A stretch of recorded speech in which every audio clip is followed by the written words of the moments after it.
करना चाहता है तो उसे भारत के किसी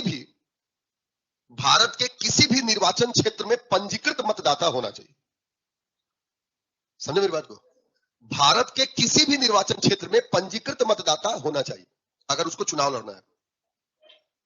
ठीक, लोकसभा का चुनाव लड़ना है तो भारत के किसी भी निर्वाचन क्षेत्र का उसको पंजीकृत मतदाता होना चाहिए। विधानसभा का चुनाव लड़ना है तो उस राज्य के निर्वाचन क्षेत्र का पंजीकृत मतदाता होना चाहिए। समझे? राज्यसभा का चुनाव लड़ना चाहता है तो उसे उस राज्य का पंजीकृत मतदाता होना चाहिए था। पहले ये था, 2003 में हटा दिया गया इस बाध्यता को। इसलिए अब राज्यसभा का चुनाव, पहले ऐसा होता था कि जिस राज्य के, मतलब जैसे छत्तीसगढ़ के लोग ही छत्तीसगढ़ राज्यसभा से जा सकते थे, लेकिन अब कहीं से कोई भी चुनाव जो है वो लड़ सकता है राज्यसभा का।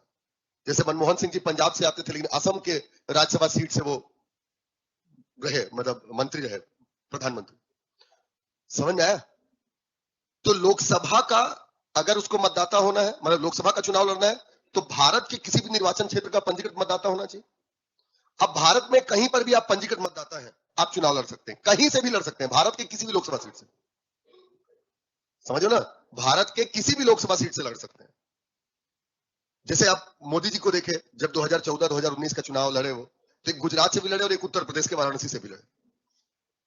समझो ना, जबकि पंजीकृत मतदाता कहां के, आप वो गुजरात के, लेकिन चुनाव लड़ लिए वहां से। विधानसभा का चुनाव लड़ना है तो उस राज्य के किसी भी निर्वाचन क्षेत्र का पंजीकृत मतदाता होने चाहिए। मतलब भले आप बस्तर में हैं, आप बिलासपुर में भी चुनाव लड़ सकते हैं, आप सरगुजा में, आप बस्तर का भी चुनाव लड़ सकते हैं। ठीक है, इसलिए जो जहां रहता है वहां का भी चुनाव लड़ सकता है और जहां नहीं रहता उधर भी जाकर के चुनाव लड़ सकता है विधानसभा क्षेत्र से। मेरी बात समझ में?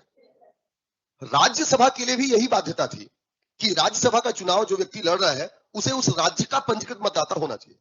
लेकिन फिर 2003 में इसको हटा दिया गया, यानी वर्तमान में भारत के किसी भी निर्वाचन क्षेत्र में अगर कोई पंजीकृत मतदाता है तो राज्यसभा का चुनाव लड़ सकता है।